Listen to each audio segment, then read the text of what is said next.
Bonjour et bienvenue sur No Limit Sécu, le podcast francophone hebdomadaire dédié à la cybersécurité.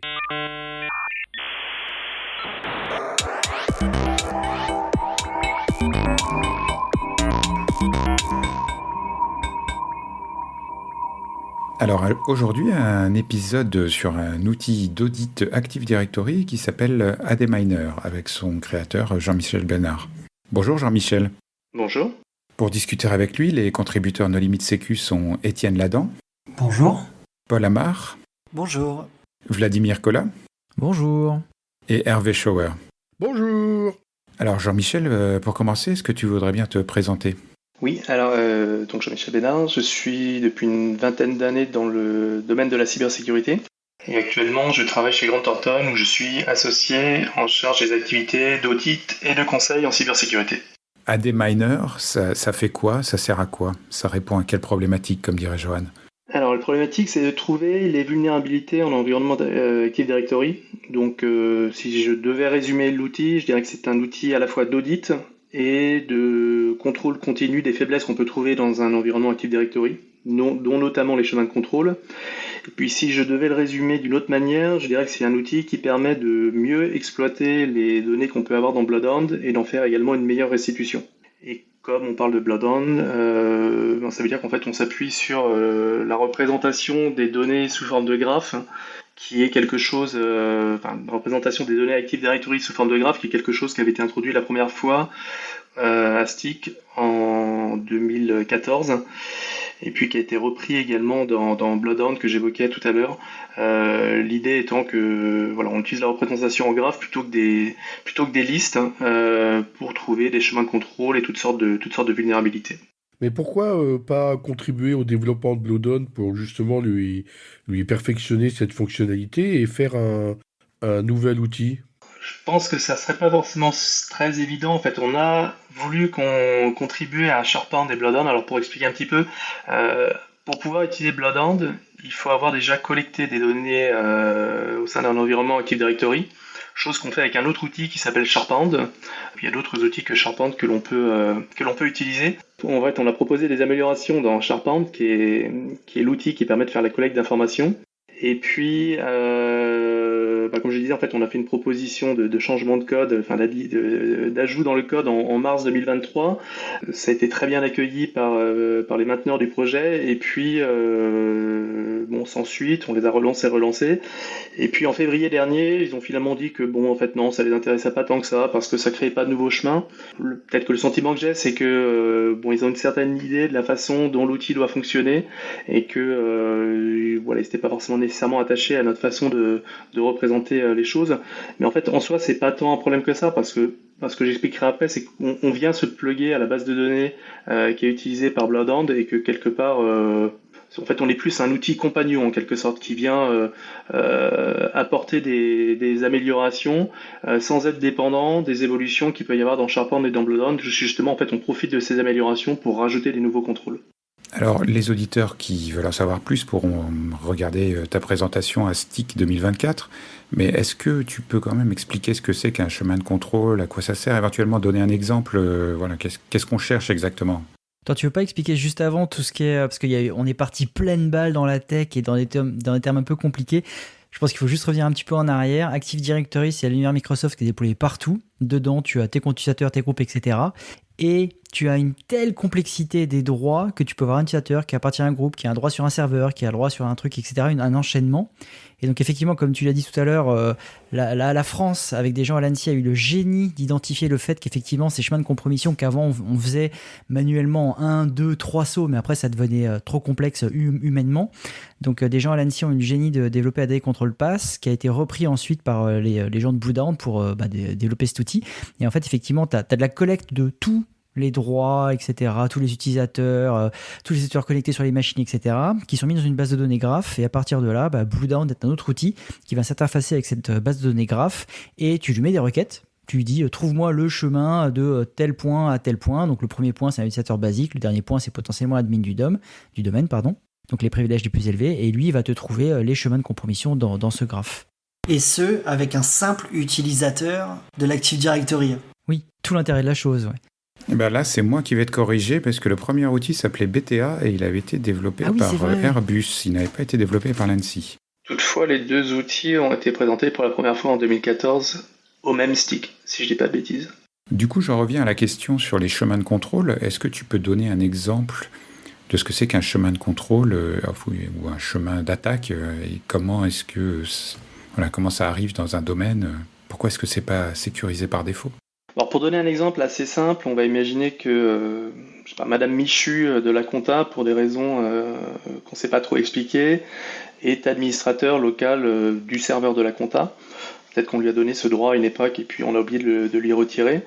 Et que sur ce même serveur de la compta, on a, on va faire très simple, un administrateur du domaine qui est logué.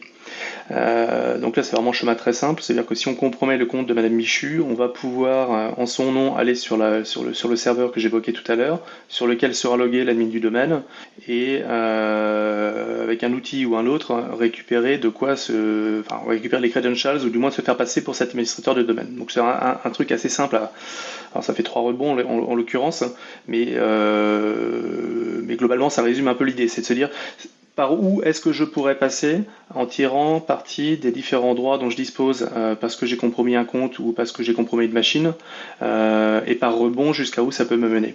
Et du coup, ça prend la forme de signature, un peu comme un IDS ou un antivirus, ou est-ce que c'est quelque chose qui est codé dans le logiciel En fait, c'est ce qu'on appelle effectivement des requêtes cipher.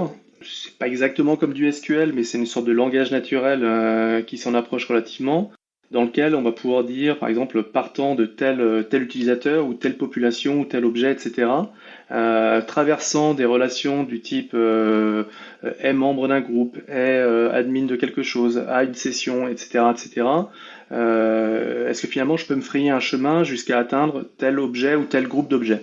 C'est un petit peu comme si je disais, je veux aller de Brest à Strasbourg en traversant uniquement des nationales, des départementales, et en fait en calculant tous les chemins possibles, on va regarder s'il en existe qui me mèneront de Brest à Strasbourg.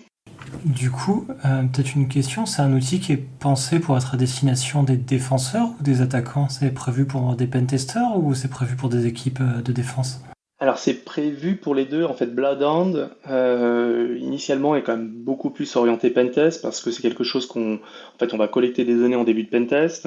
Pour constituer cette base, on va éventuellement rajouter que on a pu compromettre telle ou telle machine ou tel utilisateur pour voir depuis ces points-là comment est-ce qu'on peut avancer. Donc on reprend aussi cette logique de se dire voilà, c'est très intéressant en matière de pentest parce que je vais tout de suite pouvoir y voir beaucoup plus clair. Alors, je vais peut-être m'étendre un peu plus tard sur comment ça améliore l'expérience du pentester en quelque sorte, mais c'est aussi beaucoup pour compenser ce que n'apportait pas forcément Bloodhound pour une utilisation plus dans un cadre de ce qu'on appellerait du contrôle interne ou du contrôle continu qui vise à, sur un certain nombre de contrôles, du type qui est admin, est-ce qu'on a des comptes dormants, enfin voilà, aujourd'hui il y a une 60aine de contrôles, de pouvoir suivre dans le temps si les choses s'améliorent ou éventuellement si des problèmes réapparaissent. Donc les deux populations, autant les bleus que les rouges. Du coup, ça peut être utilisé en addition avec un ping castle, par exemple? Tout à fait. Alors, idéalement, ce qu'on aurait bien aimé, mais c'est là où on arrive un petit peu aux limites que j'évoquais tout à l'heure, parce qu'en fait, on a uniquement ce que Sharphound veut bien collecter. Dans un monde idéal, en fait, on aimerait bien faire tout ce que fait Ping Castle pour éviter d'avoir besoin d'un outil pour couvrir un morceau, un autre outil pour un autre morceau. Aujourd'hui, en fait, il y a beaucoup de contrôles qui existent. En revanche, on est vraiment dépendant comme je disais, de ce que Sharphound veut bien collecter pour pouvoir ajouter certains contrôles. D'où l'idée que j'évoquais tout à l'heure on a rajouté, je crois, une collecte à peu près une dizaine d'éléments dans la pull request pour Sharphound, qui aura permis de rajouter d'autres contrôles. Aujourd'hui, pour l'instant, ça c'est un peu statu quo sur ce sujet-là. Juste un complément par rapport à Ping Castle, c'est que c'est une des volontés de Vincent d'avoir un outil qui soit très rapide à s'exécuter. Et justement, il limite aussi les contrôles, la complexité des contrôles, parce que ce qu'il veut, c'est que ça se fasse en quelques secondes, quelques minutes, et que ça ne prenne pas 2 heures à collecter et analyser. Et justement, tu parlais de Sharphound. Est-ce que vous avez envisagé de soit faire un fork, soit développer votre propre collecteur, puisqu'au final, il est open source? Développer notre propre collecteur, je pense que c'est un projet très très ambitieux et il y en a qui ont essayé et qui ont eu des problèmes. Faire un fork, c'est aussi un autre projet ambitieux, c'est ce qu'on avait commencé à faire, mais en fait, c'est très dur à maintenir dans le temps parce que en parallèle, SpectreOps, qui est la société qui se trouve derrière Sharphound et Bloodhound, qui est la principale contributrice, fait constamment des modifications et en fait on se retrouvait constamment avec des breaking change. Donc c'est un peu trop ambitieux. Donc sur ce sujet-là, c'est un peu mon sujet c'est un peu le sujet sur lequel je sais pas trop comment résoudre la problématique, mais à terme c'est peut-être ce qu'il faudra faire en devant subir à chaque fois tous les breaking change, si on veut autant profiter des mises à jour de Sharphound que de celles que nous on apporte avec des nouveaux points de contrôle. Donc là, on évoque la performance. Est-ce qu'on parle de l'architecture logicielle ? C'est développé en quoi ?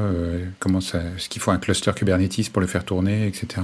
Alors c'est développé principalement en Python, qui permet de faire toute la partie requête dans la base de données Neo4j. Ensuite, on a du HTML et du JS. Le JS et le HTML pour la partie frontale. Et si je devais un petit peu parler de finalement commencer à agencer d'un point de vue, ou commencer à architecturer d'un point de vue logiciel, en fait, vous avez l'habitude, si vous utilisez Bloodhound, on fait la collecte avec Sharphound, on utilise Bloodhound pour ingérer les données dans la base de données, et puis à partir de là, on peut utiliser Bloodhound pour faire des graphes et pour pointer des chemins d'attaque. Nous, dans ce cas particulier, en fait, ce qu'on fait, c'est qu'on vient se connecter à la base de données. On va d'abord y faire pas mal de choses, comme du nettoyage, de choses qui vont nous gêner par la suite. On va rajouter des libellés à certains nœuds. On va recréer des relations qui existent, bien qu'elles ne soient pas créées par défaut. Et puis ensuite, on va venir requêter tout ça. Donc tout ce travail-là est fait en Python, comme je l'évoquais tout à l'heure. Il y a une grosse analyse de données et qui a vocation ensuite à produire du code HTML statique. Et puis ce qu'on a surtout essayé de faire, c'est en fait le parti pris, c'était de se dire si on fait, ça aurait été d'ailleurs beaucoup plus simple, si on fait quelque chose qui est dynamique, on s'appuie sur une base de données, ça nous fera moins de développement. En revanche, ça sera moins utilisable par quelqu'un qui veut lire le rapport sans avoir besoin d'installer un serveur web, une base de données. Donc en fait, on s'est forcé à faire toute l'installation, à générer tout le rapport en HTML statique en essayant de rendre le même confort que ce qu'on aurait sur une interface web, à savoir qu'il y a des endroits où on peut cliquer, ça arrive sur notre page, etc. Et donc pour revenir au langage, effectivement beaucoup de Python et enfin du JS pour essayer de faire une interface assez mignonne dans laquelle on peut interagir, bouger les graphes et avoir quelque chose de sympathique comme si on avait une application en mode SaaS par exemple. Et vous l'avez testé sur des environnements conséquents. Tout à l'heure Vlad parlait là de effectivement un Active Directory avec plus de 100 000 utilisateurs. Est-ce que je veux dire c'est plutôt fluide, vous l'avez testé sur quoi comme type d'environnement ? Je pense qu'il faut parler du plus gros environnement qu'on a testé. Le plus gros, c'était de l'ordre de 50 000 utilisateurs et autant d'ordinateurs. J'ai pas eu l'occasion de faire plus que ça, mais je pense que 50 000, ça devient raisonnable. Le pendant, effectivement, d'avoir un gros environnement, c'est que les temps de calcul sont évidemment plus longs. Bah là, par exemple, ça moulinait pendant combien de temps ? Celle qui faisait 50 000, elle date d'assez longtemps. En fait, c'était une base d'un client qu'on n'a pas pu garder pour la suite, qui date d'une époque où il n'y avait pas autant de contrôles. Donc peut-être que ça mettait 1h30 ou 2, mais dans la version actuelle où il y a la soixantaine de contrôles, je saurais pas dire combien de temps ça prendrait parce que j'ai plus les données. En revanche, il y en a une que j'exploite assez fréquemment qui fait dans l'ordre d'idée, c'est 25 ou 26 000 utilisateurs. Et l'ordre de grandeur, c'est à peu près 2 heures avec un Core i13 13900. Donc qui est un processeur relativement récent, et ce qui nous permet d'atteindre, en fait, dans une configuration normale, il faudrait plutôt une quarantaine d'heures pour faire tous les calculs. Donc ce que j'ai peut-être pas expliqué, c'est qu'en fait, effectivement, puisque c'est du HTML statique, il va falloir en amont qu'on ait calculé tous les chemins possibles, enfin toutes les choses qui vont pouvoir nous intéresser, et qu'on ait généré toutes les pages HTML. Donc ça, c'est le pendant d'avoir voulu faire du HTML statique. L'avantage qu'on a derrière, c'est que quand on veut regarder un contrôle, en fait, on a l'accès en immédiat, ce qui n'est pas d'ailleurs toujours le cas quand on utilise Bloodhound notamment. Moi, j'avais une question par rapport à ce que tu disais sur l'historisation. Ça fait partie des choses que vous apportez en plus. Il y a la pondération des chemins, il y a l'historisation. Et l'historisation, tu as une base en local pour justement gérer l'historisation, ou c'est dans Neo4j où en plus tu rajoutes des champs d'historisation dès qu'il y a un changement et dès que tu réinjectes de nouveaux éléments collectés avec Sharphound ? C'est beaucoup plus simple que ça. En fait, l'idée, c'est que imagine que tu lances une collecte tous les mois d'informations que tu ingères, etc., et que tu lances à des miners. En fait, quand tu auras fini l'exécution d'un des miners, ça va te sortir un fichier JSON pour le mois en cours. Donc le mois suivant, tu rajouteras le suivant, etc. Et en fait, On dit juste, voilà le répertoire où j'ai stocké celui d'il y a 1 mois, il y a 2 mois, il y a 3 mois, et puis en fait on vient lire tout simplement dans le fichier JSON les valeurs des indicateurs. Donc ouais, il n'y a rien de... Encore une fois, on veut pas de truc tant que possible qui soit dynamique. Parce que c'est vrai que ça, c'était un truc qui est un peu chiant avec Bluedown, c'est qu'effectivement, quand tu fais ta collecte, tu la fais mensuellement par exemple. Ça, c'est plutôt quand tu défends, effectivement, quand tu es administrateur système Windows, tu fais ta collecte, on va dire, de façon hebdomadaire ou mensuelle. Et après, pour faire la comparaison entre deux collectes, c'est très chiant parce que ta collecte 2 remplace la collecte 1, la 3 remplace la 2, etc. C'est très compliqué d'avoir justement cette historisation et de voir les changements. Et ça rejoint une question que j'allais poser, c'est du coup l'outil, donc on a parlé de qui se destine entre les attaquants et les défenseurs, mais au final c'est complexe ou pas à déployer, parce que est-ce qu'il me faut une équipe de 4 experts consultants sur un pentest déployé pendant 1 mois, ou est-ce que je peux prendre un stagiaire de première année d'école d'ingénieur et lui dire voilà, tu vas faire du AD Miner et on est bon? Je pense que c'est plutôt la deuxième option. En fait, il n'y a rien de très compliqué. Si je fais abstraction de la partie où j'ai collecté des données, je les ai ingérées dans une base de données qui est quelque chose que tout le monde a fait pendant un pentest, parce que nous, c'est notre point de démarrage. En fait, l'installation d'AD Miner, ça se fait avec un pip install, donc il y a 0 effort, ça vient tirer toutes les dépendances. Ensuite, on vient taper une ligne de commande dans laquelle on précise comme l'adresse de la base de données sur laquelle je vais me connecter, le port, le login, le mot de passe, et puis on laisse tourner le temps qu'il faut jusqu'à ce que ça produise le rapport en HTML statique. Il n'y a rien de très compliqué, il n'y a pas de paramétrage particulier. Alors après, il y a quelques paramètres qu'on peut changer si on estime que la politique des mots de passe elle doit être à 3 mois ou à 6 mois parce que ça a un impact derrière sur le calcul et on ne veut pas laisser la valeur par défaut qui est de 3 mois. Mais au-delà de ça, il y a différents paramètres qu'on peut changer, mais tout ce qui est seté par défaut convient parfaitement. C'est pas rocket science, quoi. Donc, à un moment, on a évoqué la pondération de certains nœuds. Est-ce que tu peux expliquer plus en détail comment tu fais pour, on va dire, favoriser certains chemins plutôt que d'autres ? Peut-être avant d'expliquer ça, je voudrais juste expliquer comment ça fonctionne par défaut dans Bloodhound. Ce que va faire Bloodhound, c'est utiliser soit une fonction qui s'appelle shortest path ou une autre qui s'appelle all shortest path pour calculer ces chemins. Donc en fait, c'est une fonction qui est dans les requêtes Cypher, dans les requêtes qu'on fait dans Neo4j. Et ce qui va se passer dans ce cas-là, c'est qu'on va toujours calculer le chemin qui prend le moins de rebonds pour atteindre la cible. Or, le chemin qui prend le moins de rebonds, c'est pas forcément le plus intéressant. C'est encore une fois comme si je dois aller de Brest à Strasbourg. Le chemin le plus court, il faudra certainement passer par des chemins de forêt qui sont pas forcément ceux que j'ai envie d'emprunter. Il y en a d'autres qui peuvent être plus longs, notamment l'autoroute, et que j'aurais envie de favoriser. Et pour permettre cela, en fait, ce que l'on fait, en fait, on se base sur un papier qui est sorti en 2019 de Riccardo Ancarani, et dans lequel lui propose de mettre sur chacune des relations un poids. Donc c'est un petit peu comme si je disais, une autoroute ça vaut 0, une départementale ça vaut 20, un chemin de forêt ça vaut 60, et à la fin je vais faire la somme de tous ces tronçons, et forcément les coûts que j'ai mis vont influer sur le fait que je vais préférer l'autoroute au chemin de forêt. Et nous vont nous faire trouver des chemins qui donc ont plus de rebonds que celui qui aurait été trouvé par Bloodhound. Et l'idée dans tout ça, c'est qu'en fait le chemin le plus court, si je reviens plus au scénario d'attaque, celui qu'on expliquait pendant le stick, c'est qu'on peut se retrouver dans une situation où il y a un chemin qui est très court, mais qui va nous imposer de faire une élévation de privilège. Chose qui n'est pas infaisable, mais dont on se passerait bien s'il y avait moyen de s'en passer. Et fatalement, si on utilise la fonction shortest path ou la fonction all shortest path, en fait, ça cherche toujours le chemin le plus court, donc ça va nous cacher un chemin qui fait peut-être 1, 2 ou 3 rebonds de plus, et qu'on pourra simplement pas voir dans le résultat de la requête. Et d'un point de vue technique, pour implémenter ça, il y a la fonction qui nous permet de faire ce calcul pondéré, elle n'existe pas dans Neo4j, donc en fait, il faut rapatrier un plugin qui s'appelle GDS pour Graph Data Science. Et pour que ça soit pas trop pénible à installer, chose qu'on peut aussi retrouver dans les slides, en fait, on a sur un autre repo GitHub un petit script en fait qui permet d'installer tout l'environnement Bloodhound en intégrant ce composant en plus, comme ça il n'y a pas besoin de se casser la tête. Et après AD Miner, en fait, dès qu'il se connecte à une base de données, ce qu'il va faire, c'est de savoir si le module est installé. S'il n'est pas installé, il va faire la méthode classique ancienne. Et puis si le module GDS est installé, alors il fait ce mécanisme de chemin pondéré. Trouver le chemin le plus facile par rapport au chemin le plus court, ça fait un peu outil d'attaquant. Non, parce que pour moi, c'est là où il y a le plus de risques aussi. Vu de la fenêtre de celui qui protège. Voilà, c'est en fait le chemin qu'il faut protéger en premier. Voilà, qui est peut-être pas plus évident dans les calculs par défaut, mais c'est effectivement celui qui est le plus à risque. Vous avez bossé pendant longtemps, vous étiez nombreux pour développer tout ça? Si je mets tout bout à bout, c'est peut-être 2 ans et demi, mais ça a été de manière un peu empirique. Bah, c'est peut-être une année homme, c'est ça que tu veux dire, ou 6 mois homme? Ouais, un bon 6 mois, peut-être même un mois. Ouais, enfin, il y a eu vraiment beaucoup de monde sur ce projet. Et puis comme tout projet, en fait, ça s'est fait de manière assez empirique.